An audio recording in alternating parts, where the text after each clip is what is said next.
o vídeo já vai começar, mas antes, não se esqueça de se inscrever e ativar as notificações.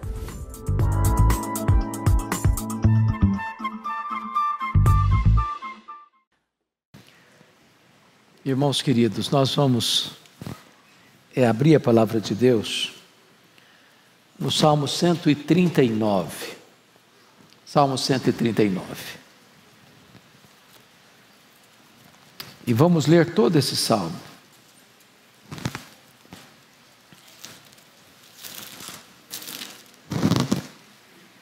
Salmo 139.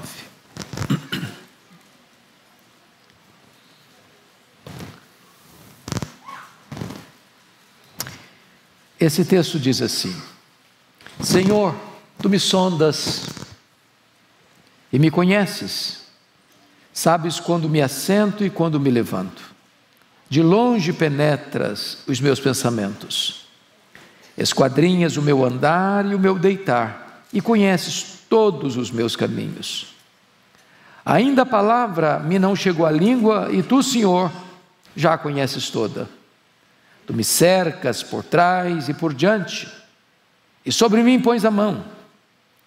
Tal conhecimento é maravilhoso demais para mim, é sobremodo elevado, não o posso atingir. Para onde me ausentarei do teu espírito? Para onde fugirei da tua face? Se subo aos céus, lá estás. Se faço a minha cama no mais profundo abismo, lá estás também.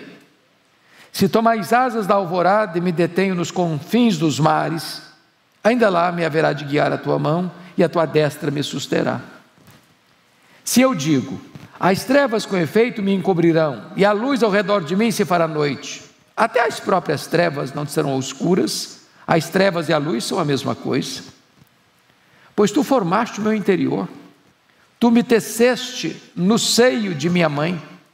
Graças te dou, visto que por modo assombrosamente maravilhoso me formaste. As tuas obras são admiráveis, e a minha alma o sabe muito bem.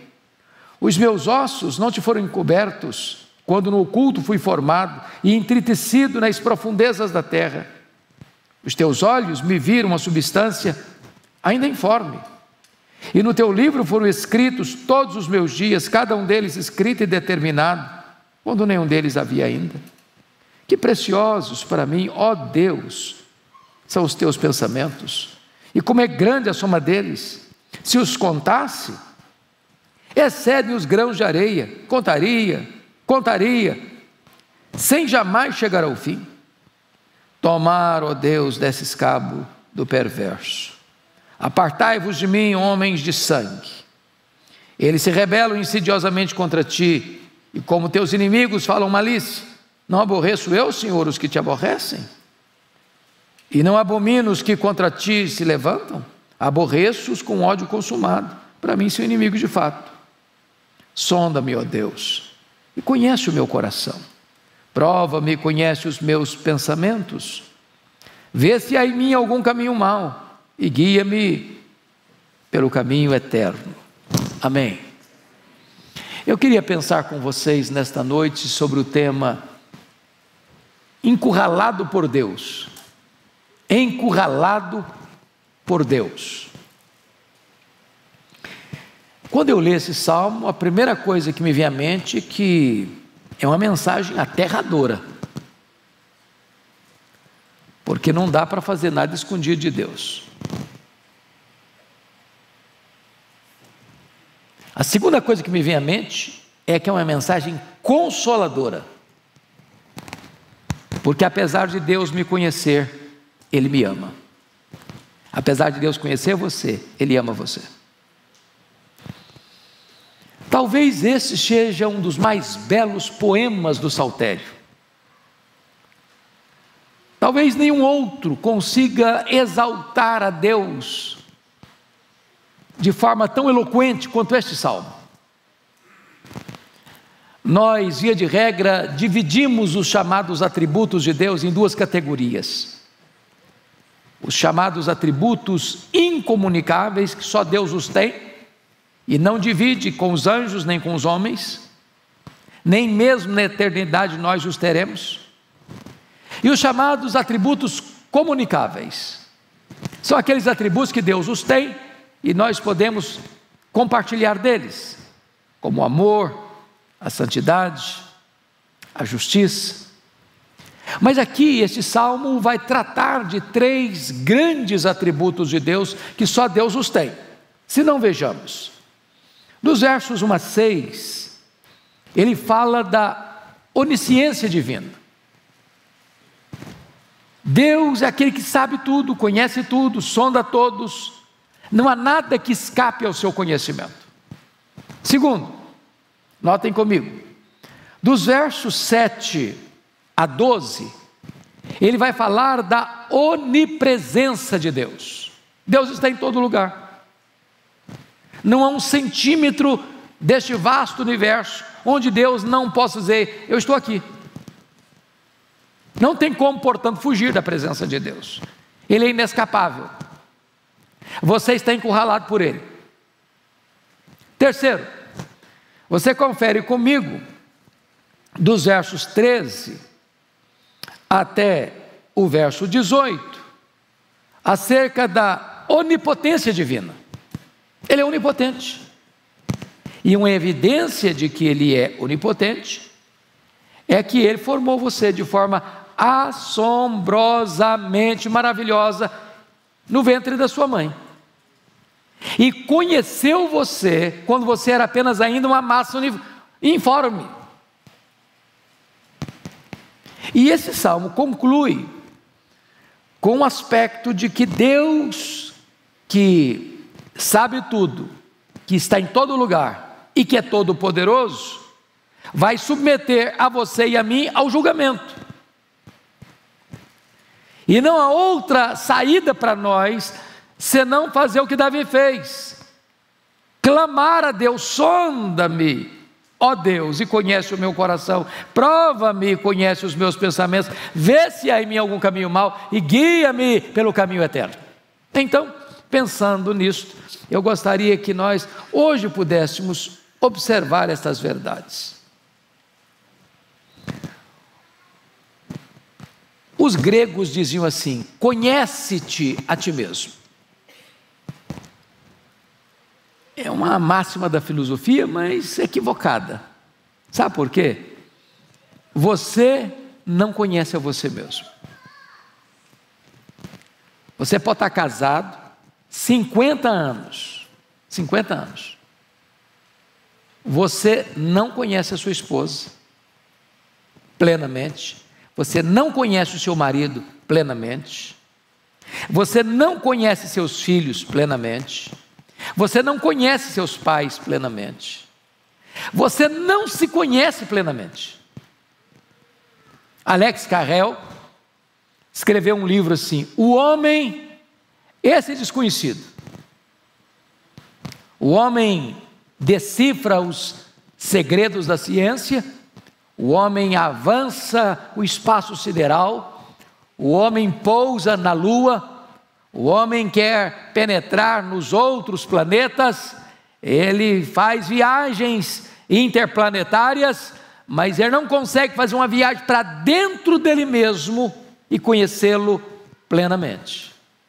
Porém, o texto começa dizendo: Senhor, tu me sondas e me conheces.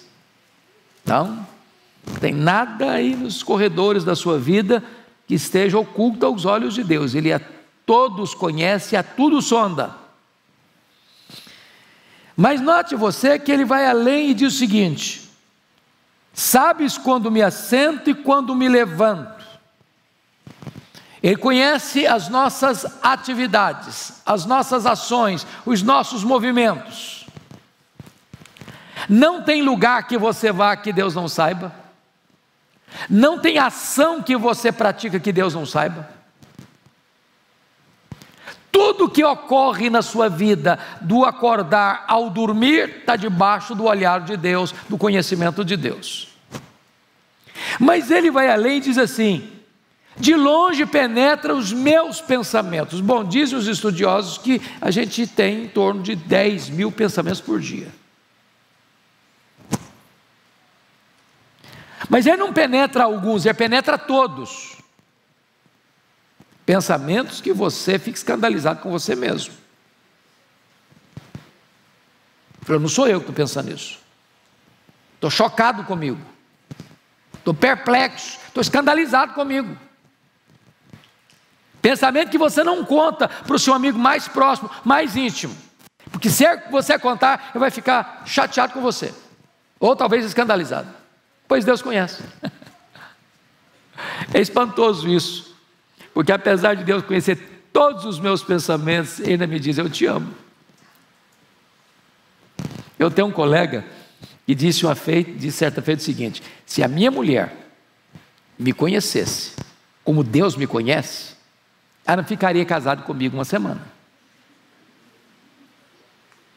Pois eu quero dizer para você que Deus conhece cada um dos seus 10.000 pensamentos por dia.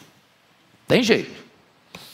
E ele vai além e diz assim: esquadrinhas o meu andar e o meu deitar, e conhece todos os meus caminhos. Ele esquadrinha. Esquadrinhar é mais do que conhecer, é ir a fundo, é conhecer detalhes, é penetrar nos mínimos detalhes, nos corredores escuros, abrindo todas as gavetas, abrindo todos os cofres, tirando tudo para fora, debaixo do tapete. É aquele que conhece tudo. Não tem nada da sua vida que esteja fora do conhecimento de Deus. Porque nós somos tão tolos. Tolos. A gente apaga a luz. A gente fecha a porta. A gente fecha a cortina. A gente acha que pode fazer alguma coisa em segredo, em secreto. Pois esse Deus, que tudo conhece, está olhando, está observando. Mas no versículo 4, ele diz: ainda a palavra não chegou à língua e tu, Senhor, já a conheces toda. É curioso isso, porque dizem os estudiosos da retórica, da oratória, que para você fazer um discurso, pregar um sermão, dar uma aula, falar em público, você precisa ter 8 palavras engatilhadas, alinhadas, antes de você proferi-la. Se você não tiver 8 palavras já no gatilho, você começa a gaguejar. O fluxo da ideia não chega, o pensamento não se desenvolve, a palavra é truncada. Então, até aquela palavra que está lá no gatilho, que você não proferiu ainda, Deus já conhece. E mais, a Bíblia diz que nós vamos dar conta no dia do juízo por todas as palavras frívolas que nós proferimos. Tem palavras que a gente fala assim, irrefletidamente, não é verdade? Eu falei com o pastor Arival que essa semana eu escutei uma frase que gostei demais. Diz que valeu o sermão do pastor. Ele disse assim: quem fala com a cabeça quente vai ter que pedir perdão com a cabeça fria.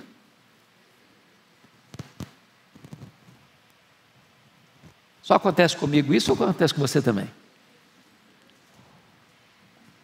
Pois é, Deus conhece cada palavra, mesmo aquelas que você ainda não proferiu.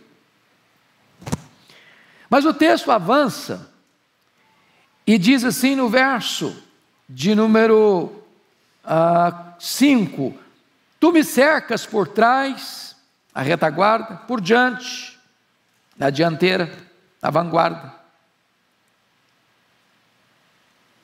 e sobre mim pões a mão. A sensação que eu tenho aqui é que eu estou encurralado, estou num beco sem saída. Eu tento fugir, tem jeito não, ele está na frente, você recua, dá marcha ré, ele está atrás. E se você pensa em escapar, põe a mão em cima de você. Então, com licença, você está encurralado. Tem saída não. Você não escapa dele não. Você pode tentar achar que escapa. Você pode tentar assim, ludibriar a sua consciência, mas não tem como. Você está encurralado. E aí, ele termina essa primeira parte com uma espécie de exclamação. Olha aí comigo o versículo 6. Tal conhecimento é maravilhoso demais para mim, é sobremodo elevado. Então preste bem atenção nisso, querido. Quando você for tentado a ir a determinado lugar, a fazer determinada coisa, apagar a luz para ninguém ver, fazer escondido para que ninguém saiba. Entenda uma coisa, Deus está lá. Você apaga a luz, Deus está lá. Você fecha a porta, Deus está lá. Você fecha a cortina, Deus está lá. Deus sabe tudo, Deus vê tudo, Deus a todos sonda. Essa é a primeira verdade que esse salmo trata. Mas vamos ao segundo ponto, que agora não é só a onisciência divina, agora é a onipresença divina. Se Ele sabe tudo, Ele também está em todo lugar, em toda parte. Então vamos dar uma olhadinha nisso, para entendermos melhor essa posição.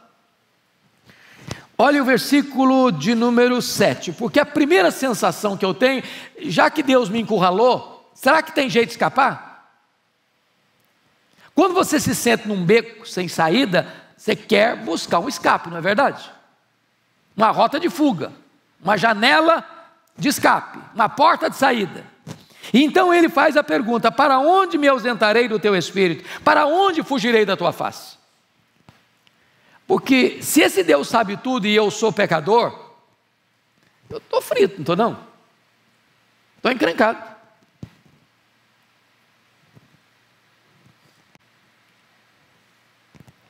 E ele está querendo fugir, ele está querendo escapar. E a pergunta dele: para onde? Mas para onde? Para onde eu posso fugir? E ele então começa a criar algumas situações. Se suba aos céus, lá estás. Onde está o céu? Qual a distância daqui para o céu? Quantos quilômetros dá daqui até lá? Quantos anos-luz tem daqui até lá? Pois bem, se você imaginar, lá no céu dos céus, Ele está lá. E ele diz o seguinte: se eu faço a minha cama no mais profundo abismo, onde fica o mais profundo abismo? Onde está Ele? Se você descer ao nadir, em outras palavras, ao lugar mais profundo, Ele está lá também. E aí ele imagina, como um homem que viveu há 3.000 anos, que foi escrito por Davi, que não tinha todos os recursos que nós temos hoje das viagens interplanetárias, espaciais. Ele diz assim no verso 9: se eu tomo as asas da alvorada e me detenho nos confins dos mares, era o último limite imaginável lá no 1000 anos antes de Cristo. Ele diz: ainda lá me haverá de guiar a tua mão, e a tua destra me susterá. Ou seja, não tem como fugir. Você está encurralado. Está encurralado. Mas aí ele pensa em outra situação. Versículo 11: se eu digo às trevas, com efeito me encobrirão, e a luz ao redor de mim para a noite. Que coisa engraçada, né? Nós temos essa ideia tola, infantil. Se eu apagar a luz, ninguém vai ver. Pense comigo, irmãos, nos bastidores do submundo, do pecado, das mazelas. As pessoas tentam esconder. Elas praticam os seus erros, seus crimes, seus delitos, suas transgressões, e elas jeitosamente escondem dos homens, para não serem apanhadas, para não serem flagradas. Às vezes elas não estão atormentadas pelo pecado em si, mas pelas consequências dele. É a ideia de um larápio que a polícia bota a mão nele, ele chora. Não é porque ele está chorando de arrependimento, ele está chorando porque foi pego com a mão na botija. E às vezes nós temos essa ideia. E ele vai dizer o seguinte: olha, para Deus apagar a luz e deixar a luz acesa é a mesma coisa. Para Deus jeitosamente você esconder o seu pecado e fazê-lo em público é a mesma coisa, porque o que é secreto na terra é um escândalo público no céu. A minha tendência, a sua tendência é esconder. Foi o que aconteceu desde a queda. Cadê você, Adão? Onde estás, Adão? Ah, Senhor, eu estou com medo, eu não estou nu aqui, eu fiquei com medo. Aí me escondi. E você, Caim? Cadê teu irmão? Ah, mas eu sou guardador do meu irmão? Não, mas o sangue do seu irmão está clamando aqui no céu. O Acã rouba a capa e a barra de ouro, esconde bem escondido, achando que está resolvido o problema, meu futuro financeiro está garantido. Mas ele esqueceu uma coisa: Deus tudo vê, tudo sonda, tudo conhece. Davi deitou com a mulher do soldado dele, a Batseba, e escondeu. Armou toda uma trama lá para tentar escapar da gravidez da mulher, porque deitou com a mulher a primeira vez, ela fica grávida. E o maridão dela estava na guerra. Se a mulher aparece com a barriga grande e o marido está fora de casa, ela ia ser apedrejada. E aí ele tenta de todo jeito, e a situação fica cada vez pior, e ele cada vez se afunda mais.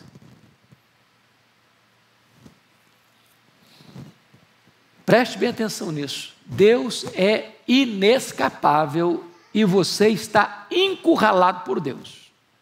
E eu também. Mas agora, ele vai fazer outra transição, confira comigo no verso 13, para mostrar que esse Deus, que tudo conhece e está em toda parte, ele é onipotente. Então ele está falando da onisciência de Deus, da onipresença de Deus e da o quê? Onipotência de Deus.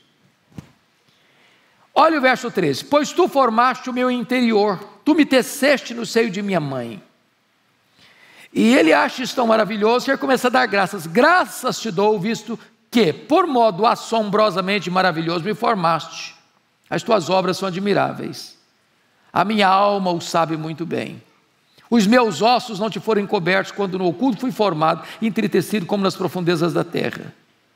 Os teus olhos me viram a substância ainda informe, e no teu livro foram escritos todos os meus dias, cada um deles escrito e determinado, quando nenhum deles havia ainda. Eu não encontro, pastor Arival, nenhum texto na literatura mundial mais profundo, mais eloquente, mais adequado do que este, para refutar a ideia hoje tão comum, a questão do aborto. Eu estou lendo um livro da Nancy Pearcey, é uma das, talvez a escritora mais intelectual dos Estados Unidos hoje, e ela levanta essa questão do aborto hoje da seguinte maneira: a sociedade hoje, ela faz uma diferença entre vida humana e pessoa humana. Todos os abortistas reconhecem que desde a concepção existe vida humana. É vida humana.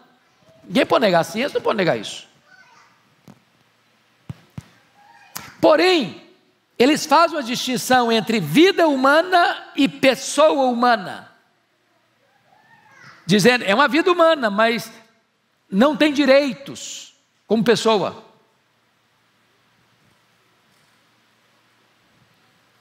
E desta maneira, jeitosamente, malignamente, a sociedade começa a achar que aquele ser que está sendo gerado, que é para eles vida humana, é uma massa, como uma verruga pestilenta que se joga fora.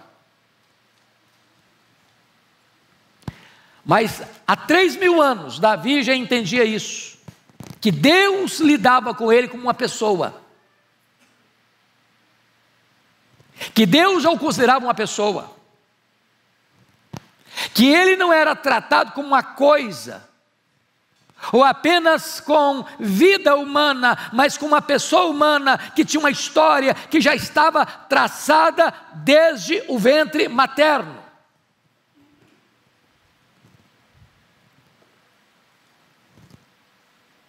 E hoje, irmãos amados, o que Davi escreveu há 3.000 anos, quando ele diz no verso de número 15, os meus ossos não te forem cobertos, a ideia aqui é de estrutura, e hoje os geneticistas entendem melhor isso, porque todos nós sabemos que desde o começo lá da vida, da concepção, já começa a existir o programa genético, e você sabe que você é um ser programado geneticamente. É por isso que, assim como cada gota de orvalho que cai do céu, cada gota é diferente da outra, assim como você tem digitais diferentes das outras, não tem duas pessoas com as mesmas digitais, assim também não tem dois seres humanos iguais, porque cada ser humano tem um programa genético, computadorizadamente programado.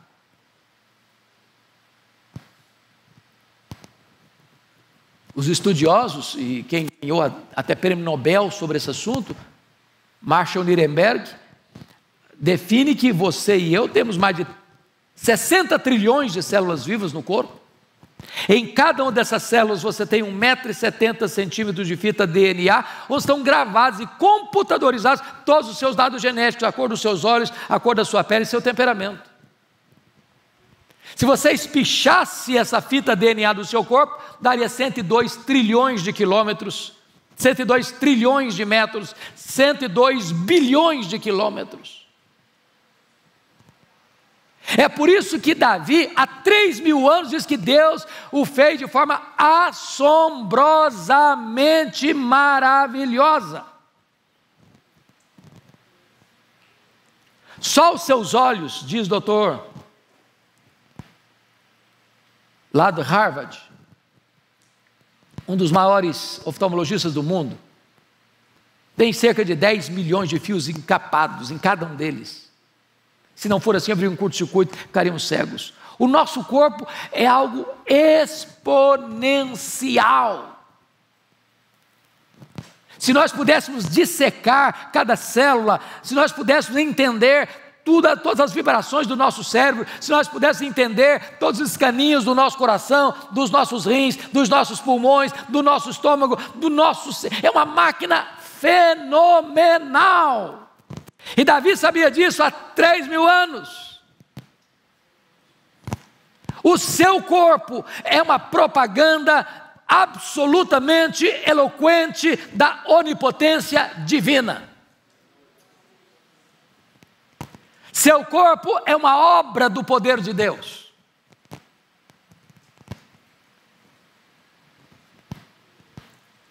Quanto mais o homem estuda a ciência, mais ele devia crer em Deus. Mais temente eu devia ser. Pois bem, dito isto, agora Davi tomou outra postura a partir do verso 19. Eu acho, vale a pena também você pensar no 18 e 17 e 18, porque ele usa uma figura muito interessante que a ciência usa hoje. Que preciosos para mim são os teus pensamentos e como é grande a soma deles. Ele está falando da criação, né? Então, quando Deus criou você, você não é obra do acaso, não. Então, só um pouquinho aqui, isso ajuda bastante. Você conhece alguém que tem complexo de inferioridade? Conhece? Já ouviu falar nesse troço? A pessoa se olha no espelho e se rejeita. Então, entenda uma coisa. Quem rejeita o projeto, rejeita o quê? Projetista. Deus não falhou com você não, viu? Se você não for você, ninguém mais vai ser. Não tem nada que cura mais a nossa alma desses complexos do que você entender que você é um projeto do Criador. E Davi, tratando disso, ele diz que esses pensamentos são tão grandes, são tão maravilhosos, que se ele pudesse contar, excedem os grãos de areia. Contaria, sem jamais chegar ao fim. Imagina você chegando numa praia e falar, hoje vou fazer o projeto da minha vida, eu vou passar o resto dos meus dias contando as areias. Você não consegue contar de alguns metros quadrados. Pensa em todas as praias, em todos os desertos do mundo. Pensa nas estrelas do céu. Os pensamentos de Deus são mais numerosos que tudo isso. O pensamento que planejou você, que criou você, a sua imagem, a sua semelhança. Você é uma obra exponencial do poder de Deus. Mas agora ele conclui dizendo o seguinte: eu não posso entender como alguém que tem uma compreensão da onisciência, da onipresença e da onipotência de Deus, ainda rejeita esse Deus, ainda blasfema contra esse Deus, ainda se insurja contra esse Deus, ainda vira as costas para esse Deus. Você está usufruindo da criação de Deus, você está desfrutando da providência de Deus, você está desfrutando do cuidado de Deus, você é alvo do amor de Deus, e você voltar-se contra esse Deus é algo intolerável. E Davi diz assim, no verso 19: tomaram, ó Deus, desce cabo dos perversos, apartai-vos de mim, homens de sangue. Eles se rebelam insidiosamente contra ti, e como teus inimigos falam malícia. Eles se rebelam insidiosamente. E aí ele vai, numa linguagem pesada, imprecatória, dizer no verso 21 e 22: não aborreço eu, Senhor, os que te aborrecem, e não abomino os que contra ti se levantam, aborreço-os com ódio consumado. Para mim, sou inimigo de fato. É claro que, na perspectiva cristã, nós somos convidados a amar até mesmo, quem mesmo? Os nossos inimigos. Nós devemos orar por eles. Mas Davi está fazendo uma oração imprecatória aqui. Mas aí, ele deixa de olhar para fora? Porque às vezes ele fica olhando o pecado dos outros, né?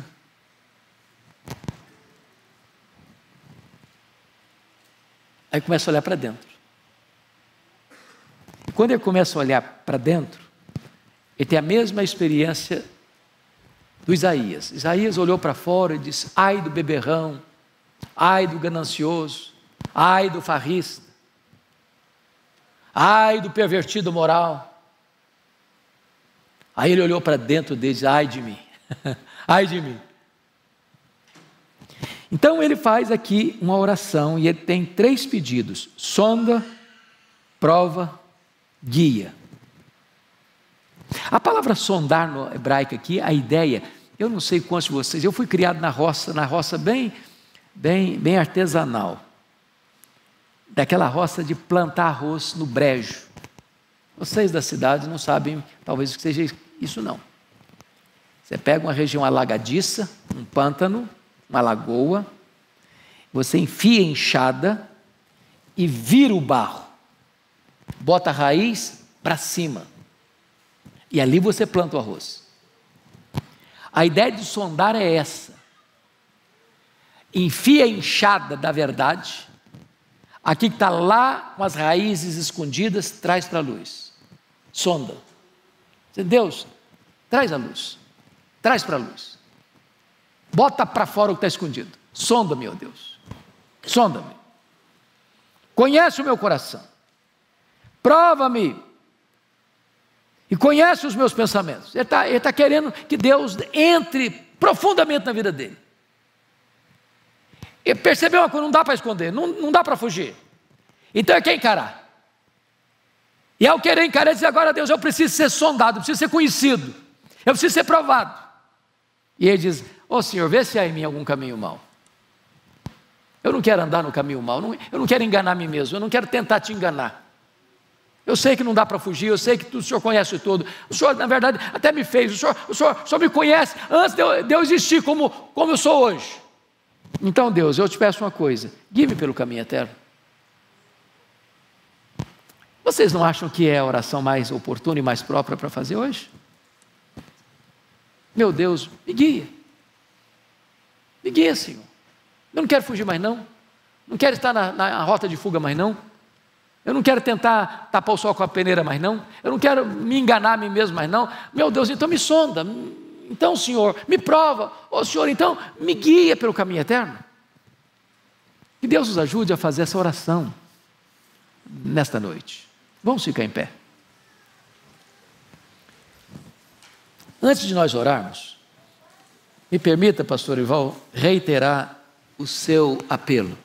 Irmãos queridos, Eu estava vindo de Campinas semana passada e eu fiz uma visita à Coreia há alguns anos. E eu fui muito impactado com um fato que aconteceu lá. Uma igreja presbiteriana da Coreia que tem 4 reuniões diárias de oração pela madrugada. E nós fomos numa delas de 5 a 6 da manhã, estava escuro, bastante frio. E eu nunca tinha visto aquilo. Numa das reuniões normais da igreja, o templo absolutamente tomado. Uma multidão, coral, banda de música. Quando aquela igreja levantou a voz para orar, a sensação que eu tive é que os céus haviam se fendido e Deus havia descido daquele lugar. E eu cheguei e compartilhei com o pastor Ival. Falei, meu Deus, quem sabe a gente pudesse experimentar essa bênção aqui, em Pinheiros? Porque ninguém pode dizer, não, eu trabalho. Você vai daqui 6 horas, hora de 5 a 6, vai embora trabalhar. Ou quem está correndo, como diz o pastor Ival, vai correr no parque. Mas eu queria conclamar você que está aqui hoje, a dia 14, é terça-feira, pastor? Terça-feira, 5 da manhã, está aqui com a gente. Pode ser uma experiência marcante na sua vida. E eu estou crendo que este Deus, que tudo sonda, tudo conhece, que é o Deus Todo-Poderoso, pode virar algumas chaves na sua vida. Algumas chaves na sua vida. Então eu quero conclamar vocês todos, quem está aí nos acompanhando, para dia 14 estarmos aqui 5 da manhã, em nome de Jesus. Pastor, ore por nós, por favor.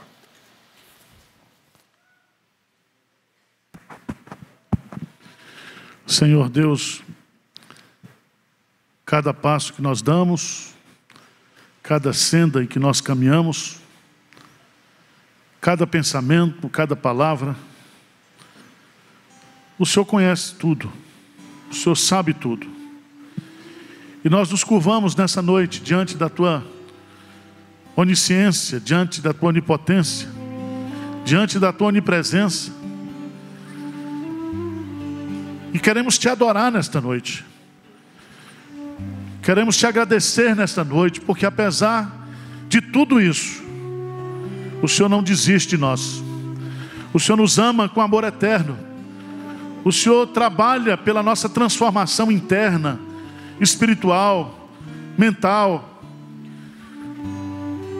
Há muitos aqui, ó Deus, que podem estar pensando que o Senhor não se importa com ele.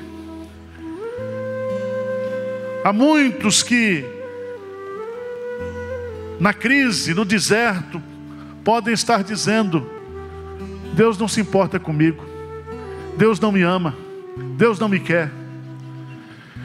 Mas que através desse salmo maravilhoso, dessa palavra poderosa, o Senhor nos cure nesta noite, o Senhor nos restaure, o Senhor restaure a nossa autoimagem, o Senhor nos dê, ó Deus, uma visão de nós mesmos, não como nós nos vemos, os outros nos veem, mas que nós possamos ter uma visão do Senhor, o que o Senhor pensa de mim, o que o Senhor acha de mim, o que o Senhor quer de mim, Pai. Venha curar corações aqui nesta noite, venha sarar mentes, venha nos libertar, ó Deus, de culpas, venha nos libertar, ó Deus, do narcisismo, do ressentimento, da murmuração. Deus, todos os nossos dias nesta vida estão escritos e determinados pelo Senhor, mas não acaba aí. Na eternidade nós estaremos para sempre com o Senhor. Então a nossa comunhão com o Senhor é eterna, eterna. Então, Pai querido, consola, liberta, transforma corações nessa noite, em nome de Jesus. Amém, amém.